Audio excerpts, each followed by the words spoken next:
Officer Martinez pointed sharply at Maxine Waters as she entered the courthouse, his finger cutting through the air like he was marking a target. "The welfare queen thinks she's somebody important," he muttered. Beside him, Officer Carter threw his head back in exaggerated laughter and made a mocking curtsy. Martinez cupped his hands around his mouth, calling out, "Your Majesty, need help finding the food stamp office?"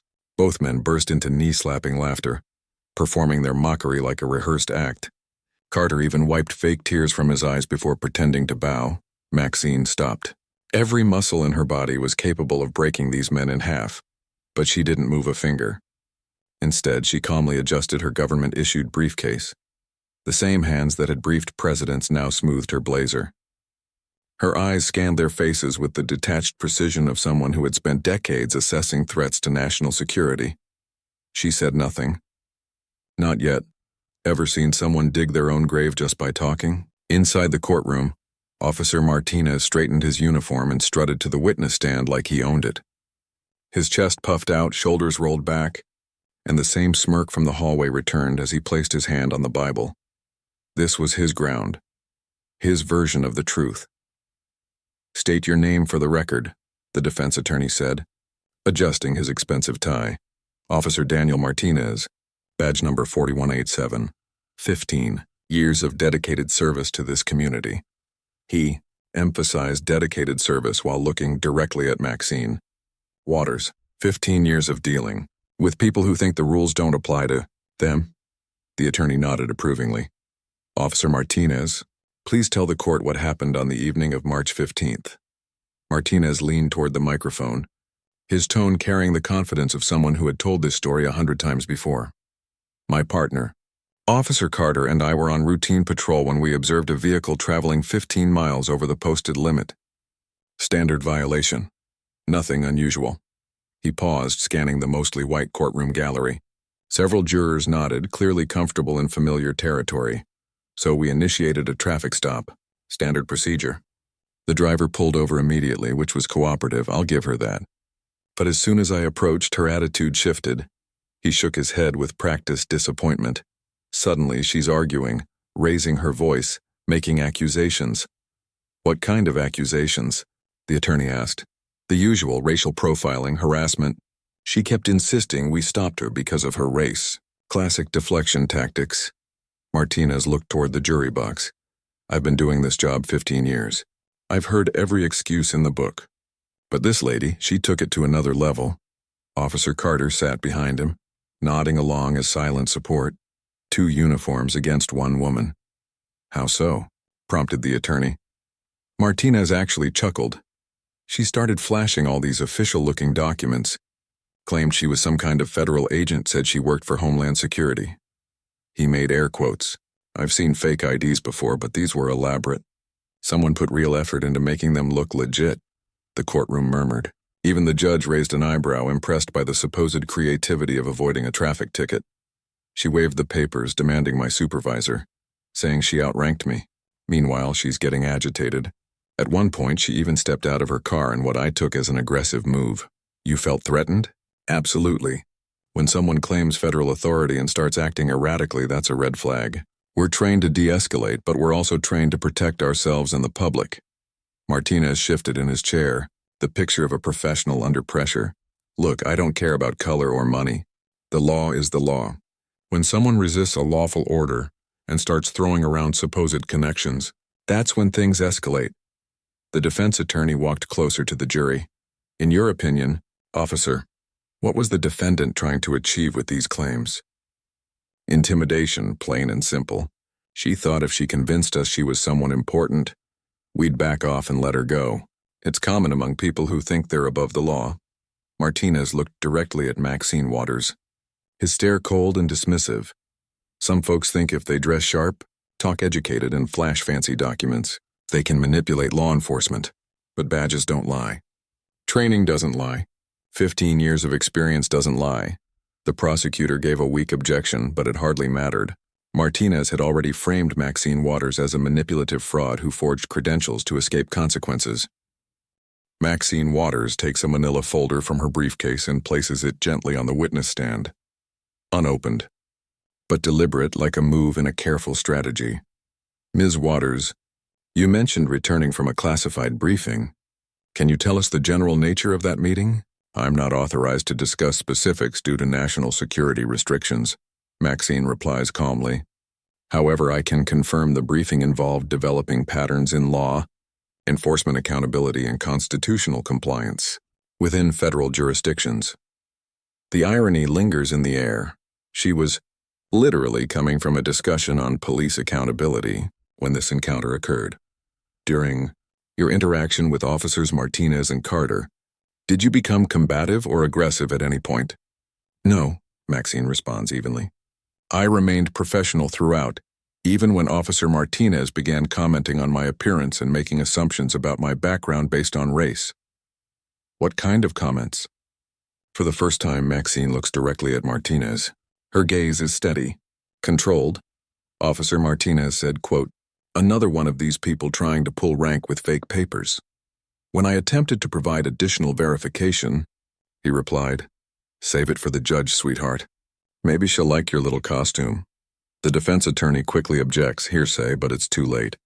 The jury has already heard Martinez's dismissive tone recounted in Maxine's measured, professional voice. Ms. Waters, how long have you held federal security clearance? 18 years, she answers.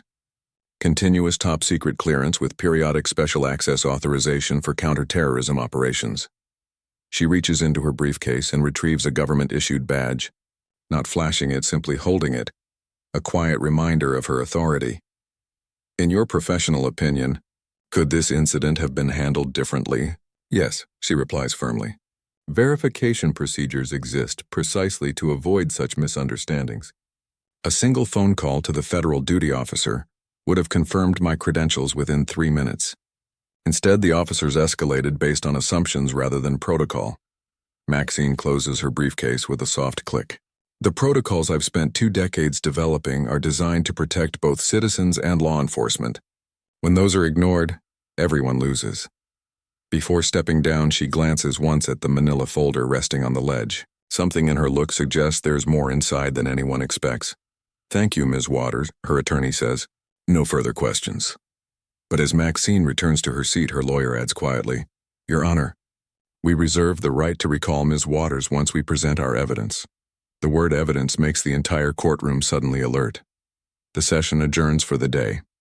Maxine drives home along the same roads where she had been humiliated just weeks earlier. But these streets tell a different story than the one Martinez painted. Her neighborhood is peaceful, American flags on porches, tidy gardens, calm evening air. Her 2-story colonial is modest but cared for, with vegetables growing out front and a government-issued sedan parked beside a simple Honda Civic. Inside, the walls reveal the truth about Maxine Waters.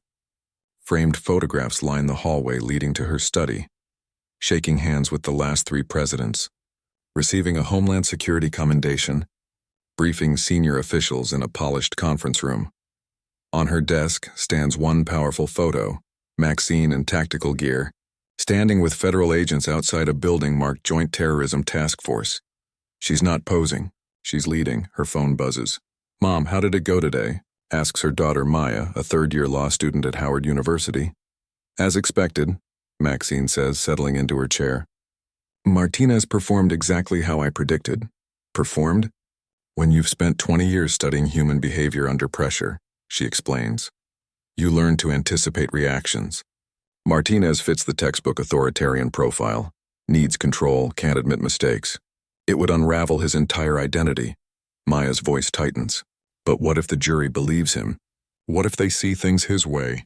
For now, maybe, Maxine replies, opening her laptop. The Department of Homeland Security seal glows on the screen. But tomorrow we present evidence. She opens the manila folder, spreading out files across her desk. Dashboard camera footage, radio transcripts, GPS data, personnel records, and something more, something that could change everything. Maya, she asks, what did your constitutional law professor teach about the exclusionary rule? That evidence gathered illegally can't be used in court. Why? Because the system protects those who break it, but not from themselves, Maxine says. Scrolling through files. One opens. Officer D. Martinez. Personnel review. 8 complaints in 5 years, all dismissed or buried. Every case involved citizens who looked like her. Mrs. Williams, stopped for suspicious behavior while driving to her grandson's graduation. Mr. Thompson, Thorser detained for matching a vague suspect description. Miss Rodriguez, arrested for disorderly conduct after asking why she was stopped. All dismissed. All buried, all involving the same officers. Mom, are you there? I'm here, baby, Maxine says softly. Just reviewing some files. Her tone carries the weight of years of classified cases. Maya, what would you do if you uncovered a pattern of constitutional violations that had been systematically hidden? I'd document everything and take it to the proper authorities. And if you were the authority? Silence stretches between them. Maya, brilliant and idealistic, has never seen this side of her mother. Mom, what exactly do you do at Homeland Security? Maxine glances at her wall of honors, Director's Award for Counterterrorism, Presidential Citation for Distinguished Service, and a Justice Department Certificate for Civil Rights Enforcement. I protect the Constitution, sweetheart, sometimes from foreign threats, sometimes from domestic ones. She opens another file, footage from her own vehicle, unseen by the officers. It captures every word, every gesture, every ounce of contempt from 2 cops who thought she was powerless. Maya, I need to finish some work before tomorrow. Be careful. Mom, these men have gotten away with this for years. Maxine smiles at a framed photo of her FBI National Academy graduation. Top of her class. Honored for excellence in crisis management. Honey, I've taken down international terror networks. I've dismantled organized crime. I've prevented attacks that would have made 9/11 look like a warm-up. She shuts her laptop and looks out the window toward the neighborhood. Officer Martinez thought she didn't belong in. 2 corrupt cops with badges and attitude, she murmurs. That's not a threat. That's Tuesday. Tomorrow everyone will finally know who they were dealing with. And tomorrow Officer Martinez will learn. Some people you just shouldn't laugh at. Day 2 in court feels different. Maxine enters composed but sharper, as if the weight of proof rests easily on her shoulders. Martinez struts in as usual, but Carter looks uneasy. The defense attorney fidgets, papers trembling in his hands. Sarah Carter, Maxine's attorney, stands with a confident smile and a tablet in hand. Your Honor, she begins. The defense would like to present video evidence from the traffic stop. The opposing lawyer jumps up. Objection. We weren't notified of any video evidence. Your Honor, Sarah replies coolly. This footage comes from the defendant's own dashboard camera. It's entirely legal and admissible. We are submitting it now under discovery. Judge Harrison adjusts his glasses. Proceed, counselor. A large screen lowers from the ceiling. The courtroom grows silent. Sarah connects her tablet and Martinez shifts slightly but keeps his composure. What could they possibly have on film? Ladies and gentlemen of the jury, Sarah announces. You're about to view unedited footage from Ms. Waters' dashboard camera, starting at 7:45 p.m. on March 15th. The video begins. Maxine's car appears in the right lane, following traffic laws perfectly. The timestamp matches her testimony, 7:47 p.m., as flashing lights approach behind her. She signals, activates her hazards, and stops within 43 seconds. So far, nothing unusual. Martinez relaxes slightly, until the audio begins. The police car doors slam. Voices echo clearly through Maxine's dashboard mic. Officer Martinez's voice cuts through the night air. Check this out, Carter, Officer Martinez said with a smirk. Bet you $20 she starts crying about racial profiling before I even ask for her license. Officer Carter replied, You're on. But I say she'll pull the important person card first. These people always think they're somebody special. The courtroom filled with stunned whispers. This exchange took place before either officer had approached Maxine Waters' car, before they knew anything about her beyond what they could see through the rear window. Martinez's complexion turned pale, while Carter looked visibly uneasy. The video rolled on. Martinez approached Maxine's vehicle, one hand resting on his weapon, exactly as she had testified. From the audio, her calm tone was clear. Good evening, officer. I'm reaching for my license and registration now. But Martinez's muttered words followed immediately after. Federal agent, my ass. Watch this performance, the jury leaned forward. Martinez was mocking Maxine's credentials before she had even shown them. On screen, Maxine handed over her identification. Martinez inspected the documents for about 15 seconds, just as she'd stated. His expression wasn't skeptical. It was irritated, as though he disliked what he was seeing. "These look pretty fancy," he said aloud. "But anyone can buy fake badges online these days." Then the camera picked up his conversation with Carter after he walked back to the patrol car. "Damn it, these actually look legit." "But no way this lady's federal." "Look at her," Carter responded. "Maybe we should call it in to verify." Martinez dismissed him. "Hell no. I'm not about to be the cop who got punked by a wannabe with good fake papers. Besides, look around. Does Homeland Security live in a place like this?" The footage showed every gesture Maxine had described. Her composed demeanor, her willingness to cooperate, her repeated offers to verify her identity through official federal channels. It also showed Martinez mocking her behind her back, rolling his eyes, making exaggerated gestures and ridiculing her as she tried to explain herself professionally. The turning point came when Maxine, still calm, said, "Officer, I understand your caution, but I'm offering immediate verification through the Department of Homeland Security duty officer. The number is on the card I handed you." Martinez's voice rang out clearly. "Lady, I don't care if you claim to work for the president himself. You're getting a ticket, and if you keep talking, you're getting arrested too." Carter was heard softly saying, "Martinez, maybe we should—" Martinez interrupted. "Should what? Let her play us? No way." The video showed him returning to Maxine's window, his tone now harsher. "Step out of the vehicle, ma'am." "May I ask why, officer?" "Because I said so. And keep your hands where I can see them." As Maxine complied, Martinez muttered to Carter, "Watch this. Bet she pulls the race card now." But she didn't. She stayed measured and cooperative. "Officer, if you allow me to contact my supervisor, this can be resolved quickly and professionally."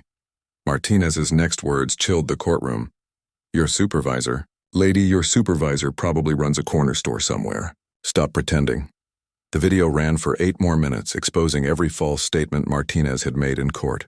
The calm, professional woman he'd described as combative was anything but. He had turned a simple stop into a display of arrogance and bias. When Maxine mentioned standard federal procedures, Martinez laughed. When she offered official contact numbers, he ignored them.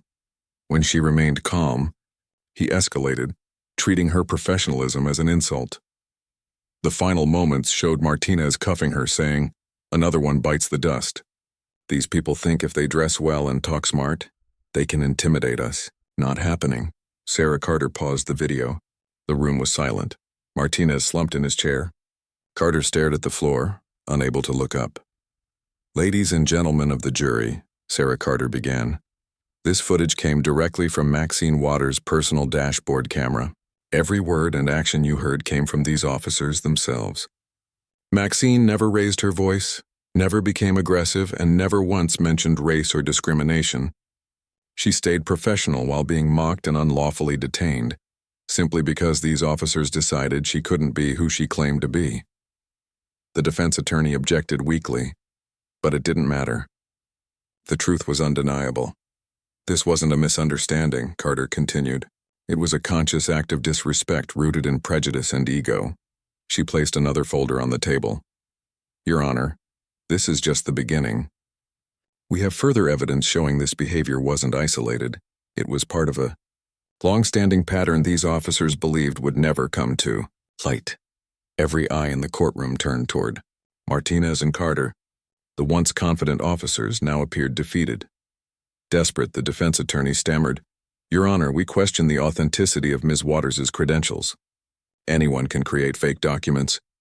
We request official verification before the case continues."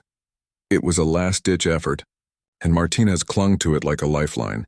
Judge Harrison turned to Sarah Carter. "Counselor, the defense raises a valid question. Can you provide independent confirmation of your client's employment?" Sarah smiled for the first time since the trial began. "Gladly, Your Honor. I have a witness who can speak directly to Ms. Waters' federal position. She opened the courtroom doors. I called Deputy Director James Mitchell of the Department of Homeland Security. A tall man in a tailored black suit entered, commanding attention. Secret Service agents positioned themselves at the doors. The atmosphere shifted from a local courtroom to a federal proceeding. Martinez went pale. Carter looked close to fainting. Deputy Director Mitchell stepped to the witness stand and took the oath with calm authority. Please state your name and position for the record. Deputy Director James Mitchell, U.S. Department of Homeland Security. I oversee domestic counterterrorism and federal law enforcement coordination across 34 states, including this one. The courtroom was silent. This wasn't a minor official. This was a top federal authority. Sarah Carter continued, Deputy Director, do you know Ms. Maxine Waters? Yes. She reports directly to me as Assistant Director of Federal Law Enforcement Standards and Training. She has served in that role for 8 years. The jury was stunned. Maxine wasn't just an employee. She was a senior official who oversaw law enforcement accountability itself. Can you describe her responsibilities? She develops and enforces constitutional compliance programs for all federal law enforcement agencies and coordinates with state departments to ensure proper conduct in public interactions, Mitchell replied. In short, she helps write the very rules these officers violated. Deputy Director Mitchell turned slightly toward the jury. To put this into perspective, Maxine Waters' work shapes the training standards for over 800,000 law enforcement officers across the United States. When officers attend federal seminars on constitutional policing, they study programs developed under her direction. Officer Martinez slumped lower in his chair. The woman he arrested for impersonating a federal officer actually outranked everyone in his entire department. Deputy Director Mitchell, Sarah Carter continued, was Maxine Waters on official duty on the evening of March 15th? Yes, he replied. She was returning from a classified briefing at our Washington headquarters concerning emerging patterns in law enforcement accountability, specifically an investigation into systemic constitutional violations within certain jurisdictions. The irony was undeniable. Maxine had just left a meeting about police misconduct, only to be subjected to it moments later. What is Ms. Waters' security clearance level? Top secret CI with special access authorization, Mitchell replied. She's held that clearance for 18 consecutive years without incident. Sarah Carter approached Officer Martinez.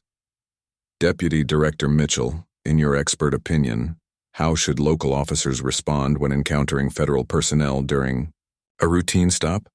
Protocol requires immediate verification through federal duty officer channels, he said firmly. Every sworn law enforcement officer in this country has 24-hour access to those systems. There's absolutely no excuse for failing to confirm federal credentials when presented. He paused before continuing. Federal employees carry verification, contact information precisely to avoid misunderstandings. And what happens when local officers ignore these procedures? Mitchell's tone hardened. When federal personnel are detained without cause, especially after verification is offered and refused, it becomes a federal issue. We don't take kindly to our people being arrested for doing their jobs. The courtroom fell silent. The authority Officer Martinez once held had completely vanished. Sarah Carter stepped back to her table and picked up an official document sealed with federal insignia. Your Honor, I submit Deputy Director Mitchell's sworn affidavit verifying Maxine Waters' identity, position, and the official purpose of her travel on March 15th. She turned toward Martinez. His smug confidence from the previous day had been replaced by disbelief. Still laughing, Officer Martinez, she asked pointedly.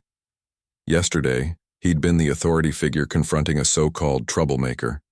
Today, he was just a small-town officer who arrested someone capable of ending his career with one phone call. And everyone in the courtroom knew it. Without hesitation, Sarah Carter reached for another thicker file filled with documents that pointed to an even deeper issue. Your Honor, now that we've established Maxine Waters' federal authority, I'd like to present evidence showing this wasn't an isolated incident, but part of a consistent pattern of constitutional violations. She opened the folder, revealing a stack of reports. I call Officer Martinez back to the stand for cross-examination. Martinez rose reluctantly, walking to the stand like a man headed for his own downfall. Officer Martinez, how many complaints have been filed against you in the last 5 years? The defense attorney immediately objected. Relevance, Your Honor. This directly concerns his credibility and behavior toward citizens he perceives as difficult, Sarah replied. I'll allow it, said the judge. Answer the question, officer. Martinez shifted in his seat. I'm not sure of the exact number. Sarah lifted a thick file.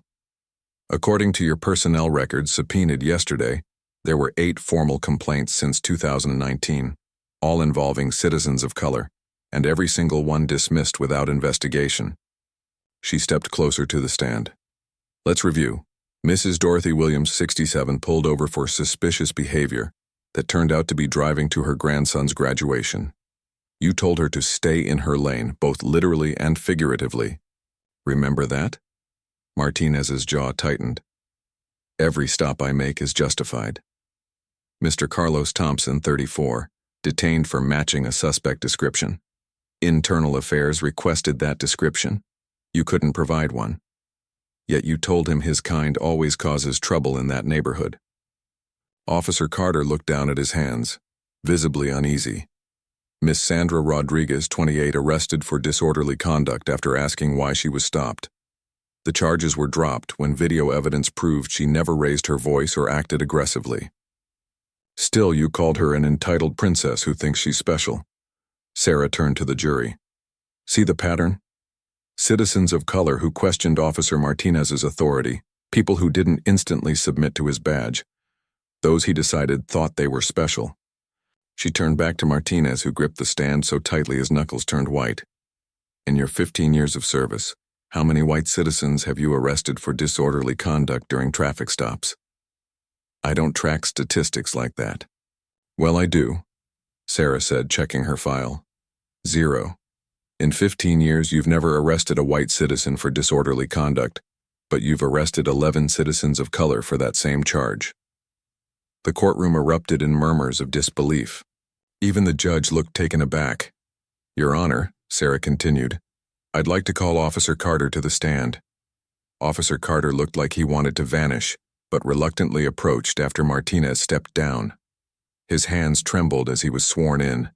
Officer Carter, Sarah began, you've been Martinez's partner for 3 years. During that time, have you heard him make racially disparaging remarks about citizens? Carter hesitated.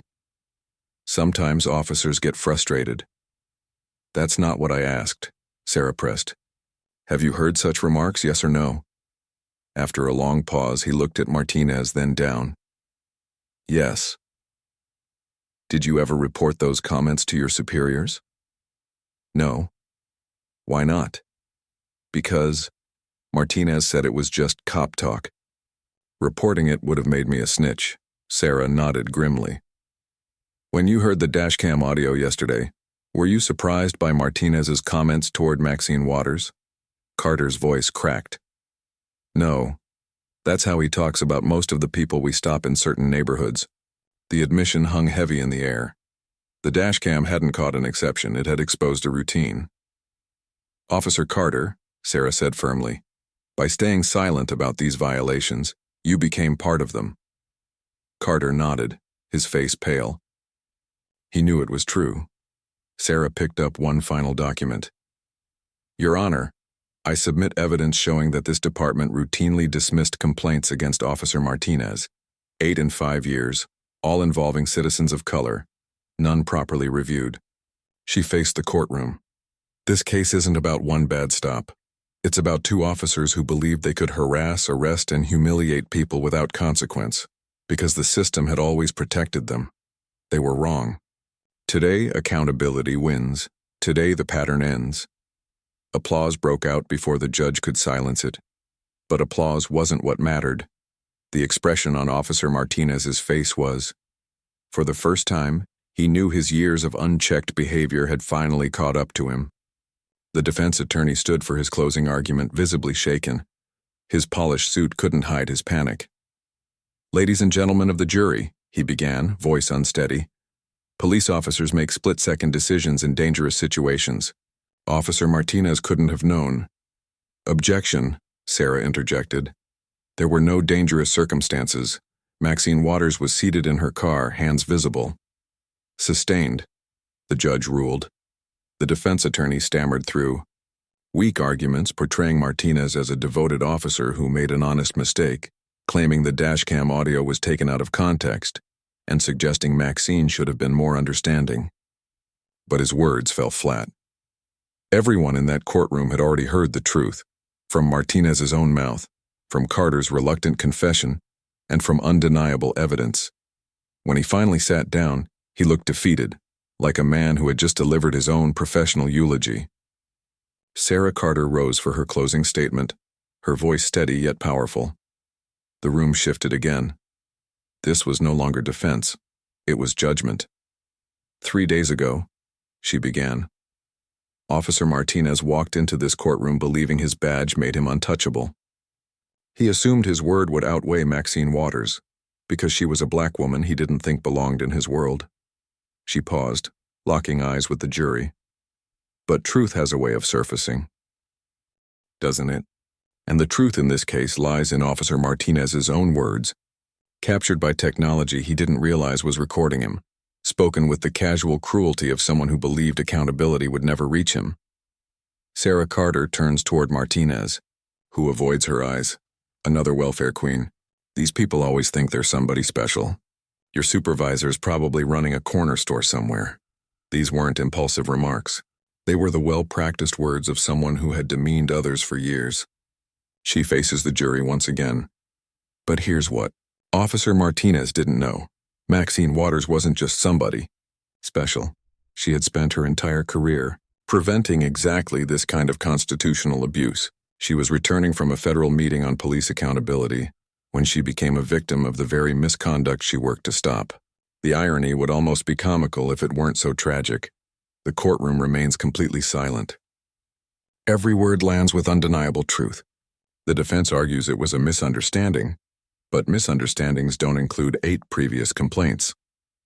They don't involve mocking federal credentials before checking them, and they certainly don't end with officers celebrating an arrest they knew was unjustified.